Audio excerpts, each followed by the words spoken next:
देखो, एक एंथ्रोपोलॉजी की मैं किताब पढ़ी थी। उस किताब में एक सेंटेंस लिखा हुआ था। उसको पढ़ने के बाद ना मैं डीप थिंकिंग में चली गई, सोचना शुरू की। उस सेंटेंस में लिखा हुआ था कि इंसान जो है ना अपने ब्रेन का अब कम इस्तेमाल कर रहा है। तो हो क्या रहा है कि जो ब्रेन का साइज है अब संकुचित होता जा रहा है, छोटा होता जा रहा है। अब देखो, इस कंटेंट को, इस भाषा को पढ़ने के बाद ना मेरा दिमाग मुझसे कहना शुरू किया कि कितना सही लिखा हुआ है। मतलब पहले जो लोगों का ब्रेन का साइज होता था उससे अब संकुचित होना शुरू हो गया। क्यों? क्योंकि जो नर्व्स होते हैं ब्रेन के, जिससे थिंकिंग स्टार्ट होता है, उसको हम पूरा नहीं इस्तेमाल कर रहे हैं।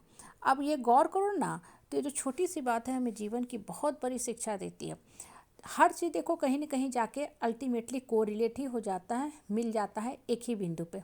ब्रेन हो साइंस के लिए, एंथ्रोपोलॉजी के लिए, और स्पिरिटिज्म के फील्ड में, साइकोलॉजी के फील्ड में हम मन की बात करते हैं, माइंड की बात करते हैं, आत्मा की बात करते हैं। अब यही चीज़ माइंड के साथ भी काम करता है। अगर आप अपने माइंड का सही ढंग से इस्तेमाल नहीं करोगे, माइंड के पावर का, पोटेंशियल का, तो वो भी धीरे धीरे संकुचित होने लगेगा। कुछ लोग कितना काम करते हैं, हम कहते हैं कितना काम करते हैं, सब कुछ करते हैं, जॉब भी करते हैं, एक्सरसाइज भी करते हैं, योगा भी करते हैं, समाज परिवार में लोगों के लिए भी जहाँ तक होता है मदद करने के लिए तैयार होते हैं, बहुत एक्टिव हैं, हाइपर एक्टिव हैं, एक्स्ट्रा काम भी करते हैं, एक्स्ट्रा अर्निंग भी करते हैं। वो इंसान क्यों कर रहा है? वो इसलिए कर रहा है, अगर नोटिस करोगे ना, तो वो अपने माइंड का, पोटेंशियल का संपूर्ण इस्तेमाल कर रहा है। जैसे बच्चा होता है ना, उसको क्या बोलते हैं, मैथ्स बनाना है ना तो हमेशा प्रैक्टिस करते रहो, मैथ्स मत छोड़ो। अगर आप किसी कम्पिटिटिव एग्ज़ाम का तैयारी कर रहे हो तो अपने फ्लो को मत छोड़ो, मतलब कंटिन्यूस प्रैक्टिस करो। जितना ज़्यादा आप प्रैक्टिस करोगे ना, तो आपका स्किल डेवलप हो जाएगा। इतने घंटे में आप इतना क्वेश्चन कर लोगे। अगर छोड़ दोगे तो फिर से आप नीचे गिर जाओगे। कहते हैं ना, बच्चे को भी हमेशा बहुत प्यार से हम लोग समझाते हैं। तो यही चीज़ हमारे ऊपर भी काम करता है। अगर आप योगा, मेडिटेशन, ध्यान करते हो, अच्छी बातें सोचते हो, तो ये नहीं है कि 1 महीना सोचा, 10 दिन सोचा, 15 दिन के लिए किसी रिट्रीट में चले गए, बहुत अच्छा फील किए, उसके बाद वहाँ से वापस आए तो फिर से उसी मन स्थिति में शुरू कर दिए रहना जिस मन स्थिति में हम पहले गए थे।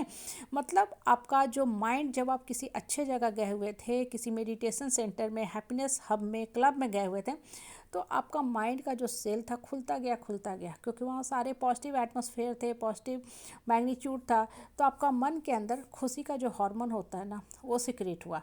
तो वो सिक्रेट हुआ तो आपका माइंड का पावर बढ़ता गया। आप बहुत लाइट और हल्का फील करते थे, कुछ भी काम करते थे तो बहुत आपको इन्जॉयमेंट लगता था। कोई किताब भी पढ़ते थे तो फुल कंसंट्रेशन से पढ़ते थे, तो कंटेंट भी समझ में आने लगती थी, आपको अच्छे से समझ में आ जाता था। लेकिन जब आप घर पहुँचे तो उसी नकारात्मक एटमॉस्फेयर में, ऑरा में, वाइब्रेशन में पहुंच गए। अब आपका मन फिर से वही चीज़ सोचने लगा जो आप पहले सोचते थे, तो फिर से दिमाग संकुचित होने लगा। इसलिए बोलते हैं ना कि जीवन जो होता है कंटिन्यूअस बढ़ने का नाम है। मतलब हम लोग इटर्नल लाइफ की जर्नी में हैं। आपको हर लाइफ में अपने ऊपर काम करना है। अभी तो खैर हम वर्तमान की ही बात कर लें। इस लाइफ टाइम में जहाँ पे अभी आप जिस भी पोजीशन पे हो, जो भी आप काम में संलग्न हो, तन्मयता से करो, ठीक है। और कभी भी दूसरे को ये मौका मत दो कि वो आपके मन मस्तिष्क के साथ खिलवाड़ करे, मतलब आपके जीवन की खुशियों का हरण करे, आपके मन को डिस्टर्ब करे, या आप दूसरों की बातों से प्रभावित होकर डिस्टर्ब हो जाओ। ये भी बहुत बड़ी इंसान की वीकनेस होती है, और ये एक बहुत बड़ा कारण है मन का संकुचित होने का, मन का कुंठित होने का। क्योंकि हम दूसरे की बातों को ढोते रहते हैं, या यूँ बोलो कि अपने आप को कमज़ोर करते रहते हैं, तो दूसरा को मौका मिल जाता है बोलने का। घड़ी घड़ी किसी से उलझो भी मत, घड़ी घड़ी नहीं हम मुंह लगाते हैं, नहीं तो अपना मुंह का जो लैंग्वेज है ना, भाषा है, वो ख़राब हो जाता है और मानसिक स्तर गिर जाता है। थोड़ा सा बोलने दो, सामने वाला का काम है। कुछ लोग की आदत ही होती है, कुत्ता प्रवृत्ति के होते हैं, वो बोलने के लिए ही आए हैं, वो बोलेंगे ही बोलेंगे, क्योंकि अगर ना बोलेंगे तो आखिर करेंगे क्या। तो आदमी इग्नोर करता रहता है।